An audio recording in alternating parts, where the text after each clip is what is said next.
Muchísimas gracias por la invitación. Saludos a todos mis colegas y sobre todo a Nancy por la invitación. Muchas gracias. Laila, muy gustosa de haberte escuchado y también a los anteriores conferencistas. Un abrazo fraterno desde Ecuador. Comenzamos.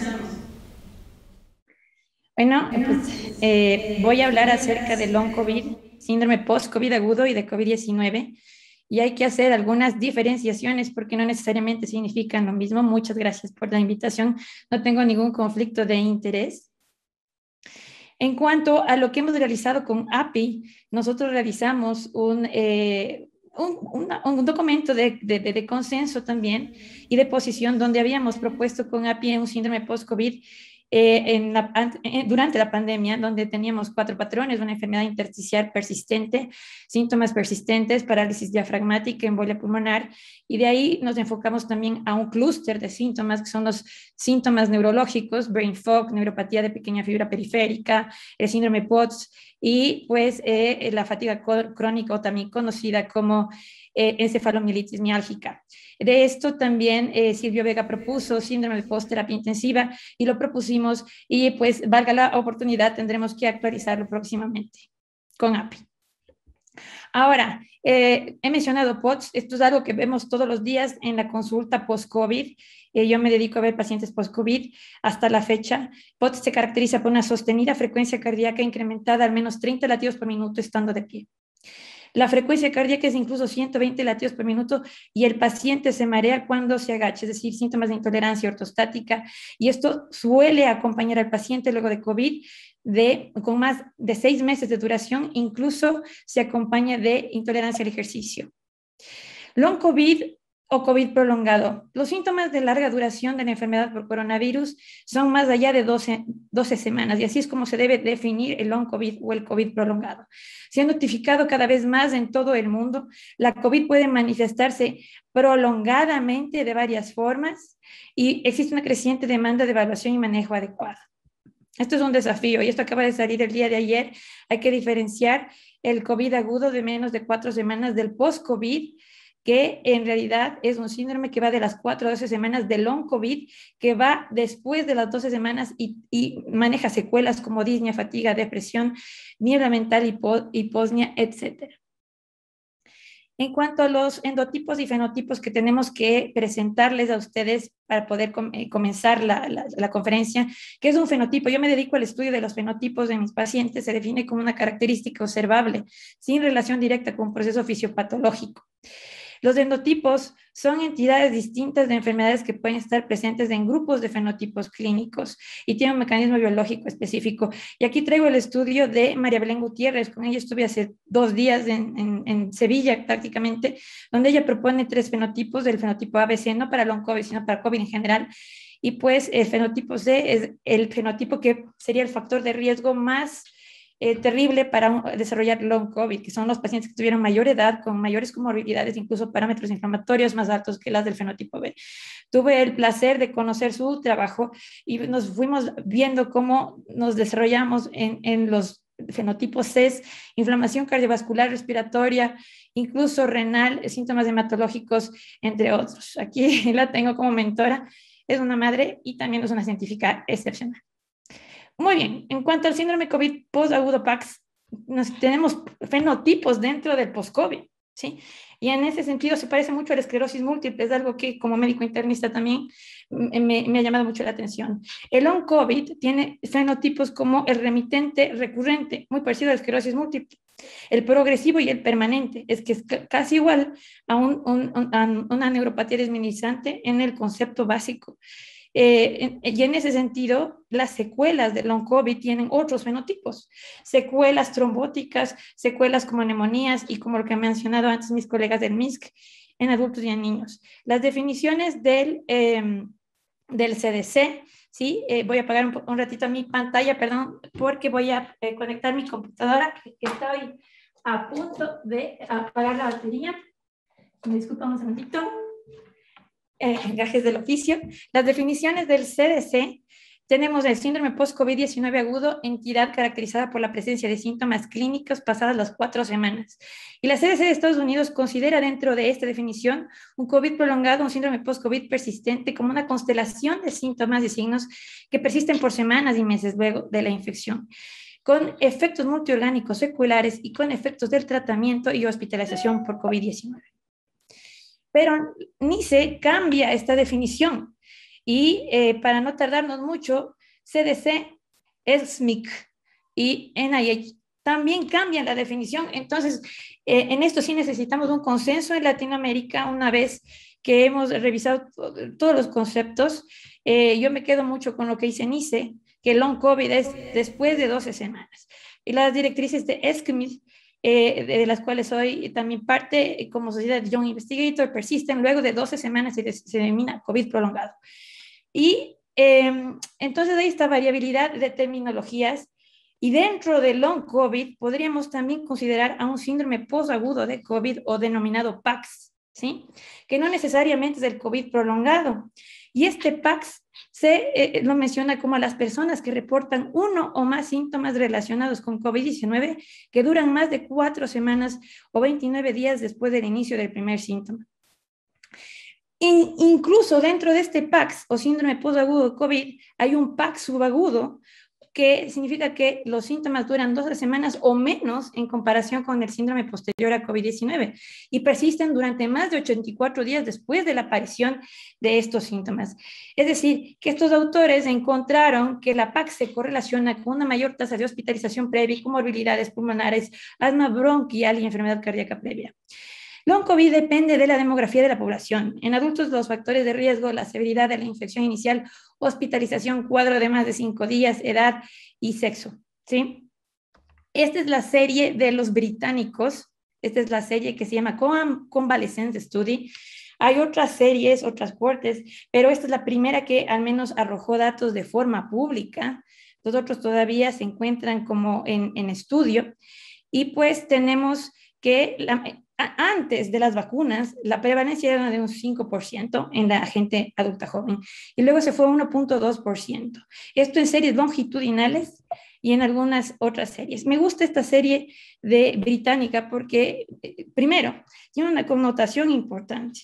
Las más afectadas son las mujeres o que tienen recursos económicos escasos o que tienen estrés psicológico de la pandemia. O sea, las más afectadas son las mujeres o que tienen sobrepeso, obesidad o asma previa, como estamos viendo en este metaanálisis.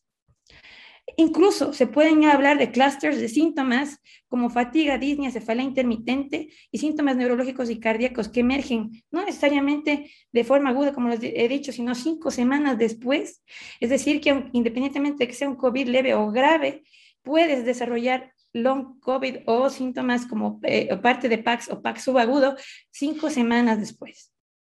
Aquí estamos viendo los clústeres del Convalescent Study, donde vemos que la disnea, la fatiga, este es el clúster 1, el clúster 2, ya representa ya más fatiga, otro tipo de agrupación de síntomas. No necesariamente son los mismos en todas las poblaciones. Por eso es que necesitamos hacer estudios en América Latina con nuestras propias series. En este estudio estamos viendo cómo 2 y 3 vacunas reducen el riesgo de long COVID, ¿sí? Específicamente, vemos cómo el long COVID, cuando el paciente tiende a no ser vacunado, es un 49% y no aparece en pacientes que ya han sido vacunados con 2 refuerzos o 4 vacunas.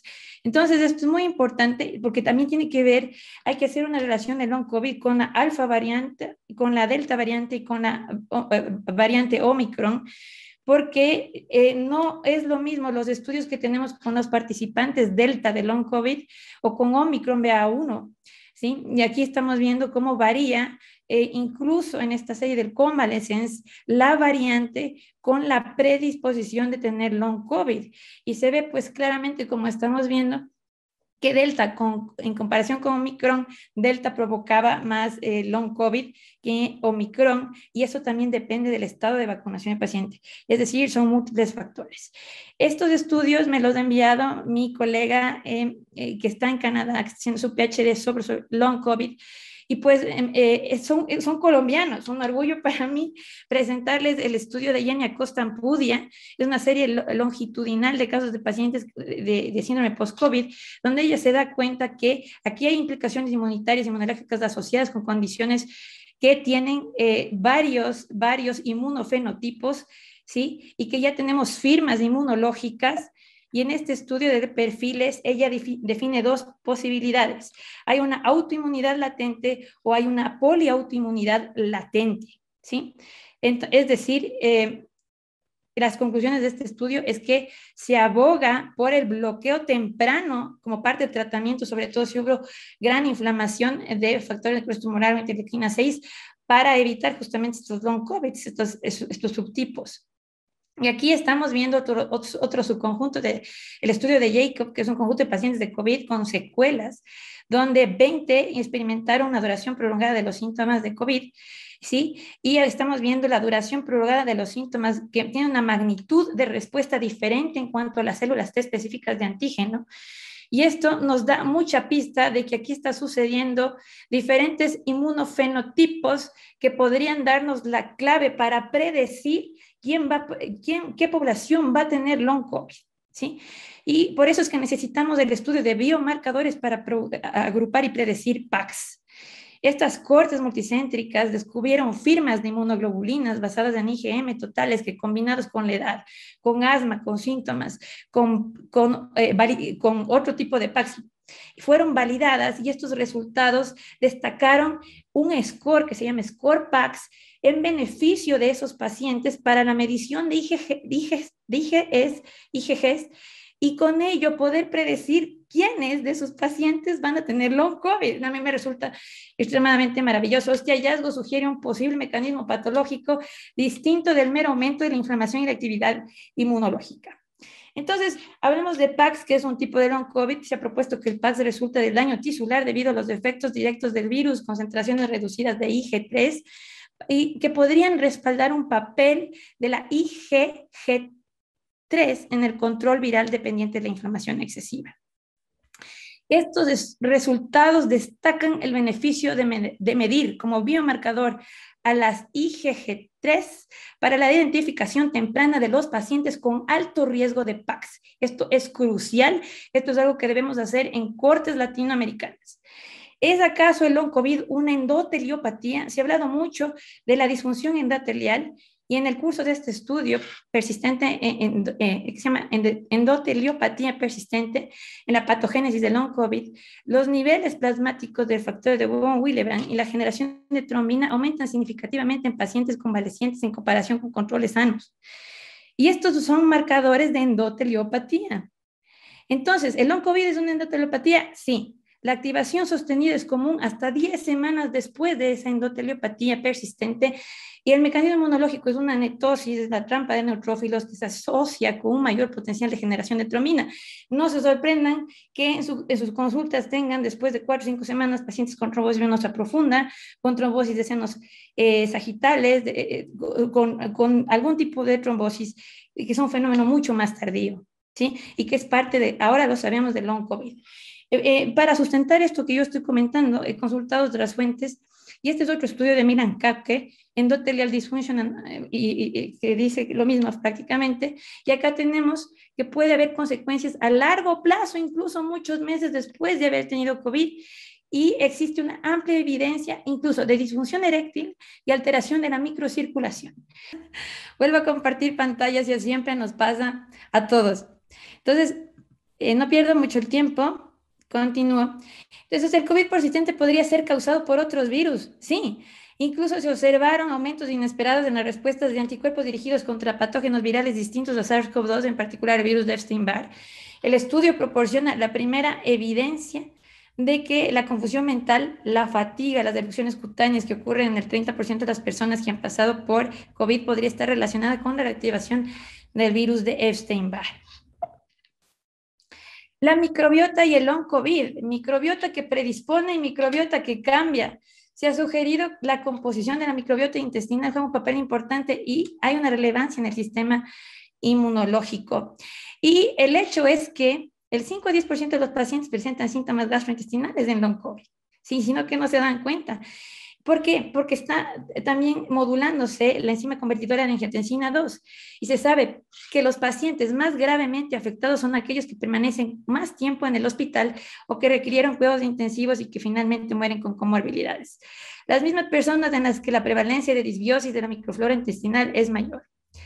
En este sentido, encontramos que E. coli no clasificada se correlaciona positivamente con síntomas persistentes en los 3 meses después del alta, incluyendo fatiga, opresión del pecho y mialgia.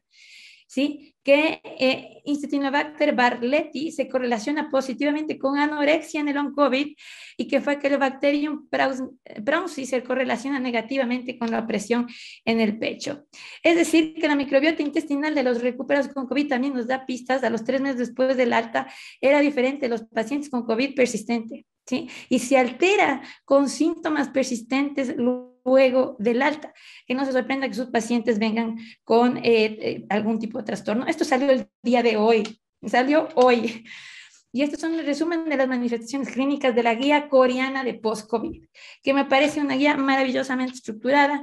Tenemos dentro de lo que vamos a encontrar en nuestra consulta post-COVID, miocarditis, pericarditis, angina, enfermedad pulmonar intersticial, embolia, hepatitis, nuevos inicios de diabetes, tiroiditis, trombosis venosa central, artritis, enfermedad renal crónica, entre otras. Y bueno, entonces, ¿qué tenemos que hacer? Crear nosotros, ser conscientes como infectólogos, una cascada de atención en el manejo, así como hacemos la cascada de atención en pacientes con VIH, una cascada de atención en el manejo paciente con PAX. ¿Sí? Donde debemos ser conscientes que debemos referir a ese paciente, iniciar tratamiento con teleconsulta, un diagnóstico inicial, ¿sí? Sabiendo los criterios del long COVID, haciendo cuidado subsecuente de ese paciente y trabajar con equipos de multidisciplinarios. Ya me preguntan siempre esto, ¿qué médico debe ver a COVID-19 persistente? Y esto es algo que a mí me parece maravilloso que ha dicho un coordinador clínico de una clínica post-COVID. El mejor lugar donde los pacientes pueden buscar ayuda es donde tengamos el historial clínico, donde tengamos el médico que le conoce, puede ser incluso un médico familiar, puede ser neumólogo, internista, y trabajar en equipo con todos los profesionales familiarizados y hacer rehabilitación junto con cardio, neumopsiquiatría y otras especialidades trabajando juntos. Esta es la guía que salió ayer del manejo clínico de Corea. Les voy a comentar lo que dice en cuanto a las recomendaciones de quienes necesitan ser testeados. Por ejemplo, los pacientes con disnea, ¿sí? Necesitan hacerse espirometrías después de COVID para ver cómo está su capacidad pulmonar. Los pacientes con tos se necesita hacer al menos incluso 3 meses después una radiografía de tórax para ver si nos quedan con fibrosis pulmonar intersticial, porque la inflamación es subaguda y puede haber inflamación que genere fibrosis o enfermedad intersticial pulmonar.